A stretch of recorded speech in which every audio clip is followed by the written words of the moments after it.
Good morning विद्यार्थी मित्रों। कक्षा 11 विषय हिंदी पाठ 8 जामुन का पेड़। यह एक प्रसिद्ध हास्य व्यंग कथा है। हास्य व्यंग के लिए चीज वस्तुओं को अनुपात से ज्यादा फला फुला के दिखाने की परिपाटी पुरानी है। इसमें कई बार घटनाएं अतिशयोक्तिपूर्ण और अविश्वसनीय जान पड़े तो कोई हैरत की बात नहीं है। पाठ की शुरुआत इस प्रकार होती है। रात को बड़े जोर की आंधी चली जिसमें सचिवालय के पार्क में जामुन का पेड़ गिर गया।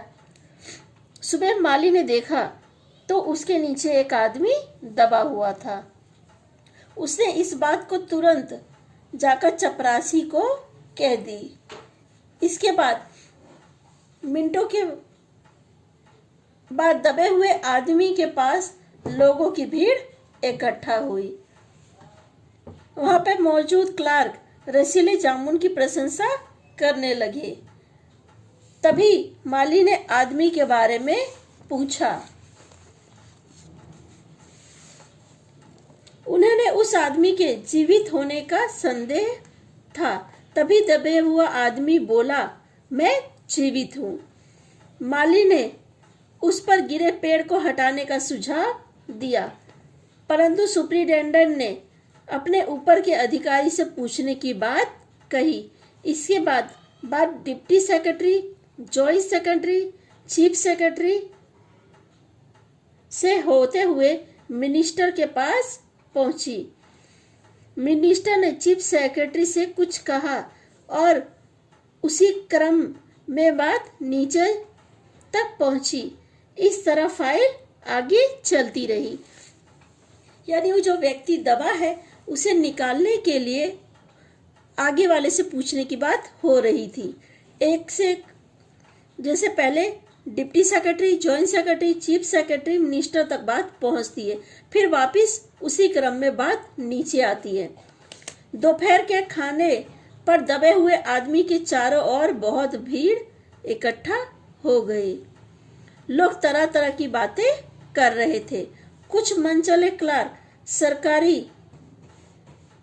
इजाजत के बिना पेड़ हटाने की बात करते हैं।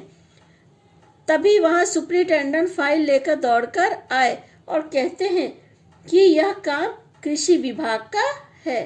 वह उसे फाइल भेजने की बात करते हैं। कृषि विभाग ने पेड़ हटाने की जिम्मेदारी व्यापार विभाग पर डाल दी। व्यापार विभाग ने कृषि विभाग पर जिम्मेदारी डालकर अपना पल्ला झाड़ लिया। दूसरे दिन भी इसी तरह फाइल चलती रही। शाम को इस मामले को हॉर्टिकल्चर विभाग के हवाले करने का फैसला किया गया क्योंकि यह फलदार पेड़ है। रात को माली ने दबे हुए आदमी को दाल भात खिलाया, जबकि उसके चारों ओर पुलिस का पहरा था। माली ने उसके परिवार के बारे में पूछा तो दबे हुए आदमी ने स्वयं को लावारिस बताया। तीसरे दिन हॉर्टिकल्चर विभाग से जवाब आया कि आजकल पेड़ लगाओ स्कीम और अभियान जोरों शोरों से चल रहा है, अतः जामुन के पेड़ को काटने की इजाजत नहीं दी जाएगी। यह हॉर्टिकल्चर विभाग से जवाब आता है। एक मनचले आदमी ने उस आदमी को ही काटने की बात कही, इससे पेड़ बच जाएगा। दबे हुए आदमी ने इस पर आपत्ति की, ऐसे तो वो मर जाएगा। आदमी काटने वाले ने अपना तर्क दिया कि आज तो प्लास्टिक सर्जरी उन्नति कर चुकी है। यदि आदमी को बीच से काट के निकाल दिया जाए तो प्लास्टिक सर्जरी से जोड़ा जा सकता है। इस बात पर फाइल मेडिकल विभाग में भेज दी गई। वहां से रिपोर्ट आई कि सारी जांच पड़ताल करके पता चला कि प्लास्टिक सर्जरी तो हो जाएगी किंतु आदमी मर जाएगा, अतः यह फैसला रद्द हो गया। रात को माली ने उस आदमी को बताया कि कल सचिवालय में बैठक होगी, वहां केस सुलझाने का आसार है। दबे हुआ आदमी ने गालिब का एक शेर सुनाया।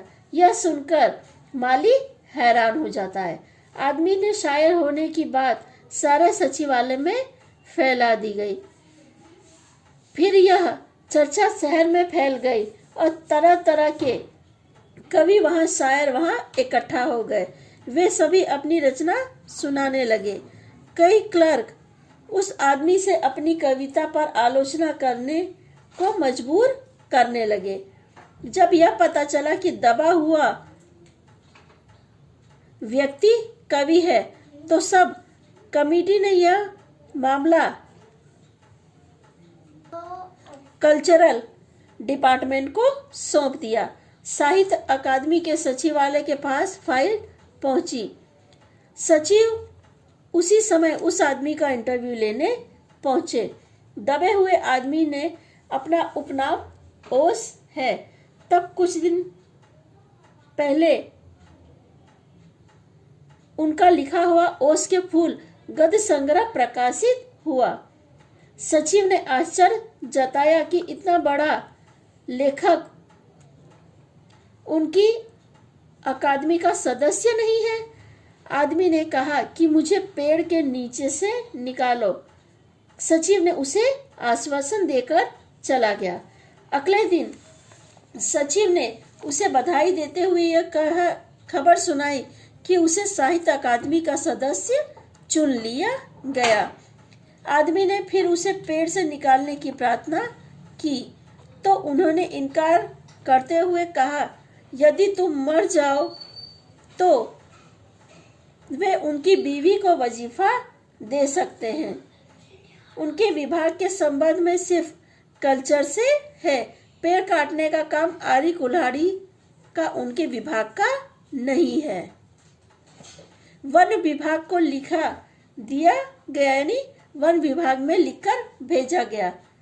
शाम को माली ने बताया कि कल वन विभाग वाले पेड़ काट देंगे। माली खुश था। दबे हुए आदमी का स्वस्थ जवाब दे रहा था। दूसरे दिन वन विभाग के लोग आरी कुल्हाड़ी लेकर आए तो विदेश विभाग से आदेश आया यह कार्य रोक दिया जाए, क्योंकि यह पेड़ पिटोनिया राज्य के प्रधानमंत्री ने सचिवालय में 10 साल पहले लगाया था। पेड़ काटने से दोनों राज्य के संबंध बिगड़ जाएंगे। दूसरा, पिटोनिया सरकार राज्य की बहुत सहायता प्रदान करती है, इसलिए दोनों देश की खातिर एक आदमी के जीवन की बलिदान दिया जा सकता है। अंडर सेक्रेटरी ने बताया कि प्रधानमंत्री विदेश दौरे से सुबह वापस आ गए हैं। अब वे ही निर्णय देंगे। शाम को 5 बजे खुद ही सुप्रिंटेंडेंट कवि की फाइल को लेकर उनके पास गए और खुशी से फाइल को हिलाते हुए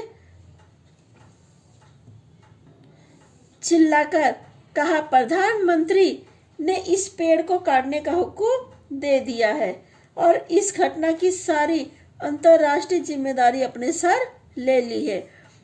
कल यह पेड़ काट दिया जाएगा और तुम इस संकट से छुटकारा हासिल कर लोगे। तुम्हारी फाइल पूरी हो गई। मगर उस समय कवि का हाथ ठंडा था। आंख की पुतलियां निर्जन। चींटी की एक लंबी कतार उसके मुंह में जा रही थी। यानी इतने सारे विभाग में पूरी होते होते जब तक आदेश आया तब तक उस इंसान के जीवन की फाइल भी पूरी हो चुकी, यानी वो व्यक्ति भी मर चुका है। 3-4 दिन तक वो व्यक्ति उस पेड़ के नीचे दबा था। एक विभाग से दूसरे विभाग से, एक व्यक्ति से दूसरे व्यक्ति से पूछते परसते करते कराते आखिर में उस व्यक्ति की पेड़ के नीचे दबे दबे ही मृत्यु हो जाती है। इस प्रकार उसके जीवन की फाइल भी पूरी हो चुकी है, यानी पूरी हो चुकी थी। ठीक है विद्यार्थी मित्रों, मैंने आपको पाठ का सारांश समझा दिया है। एक बार आप सभी लोग पाठ का वांचन कर लेना।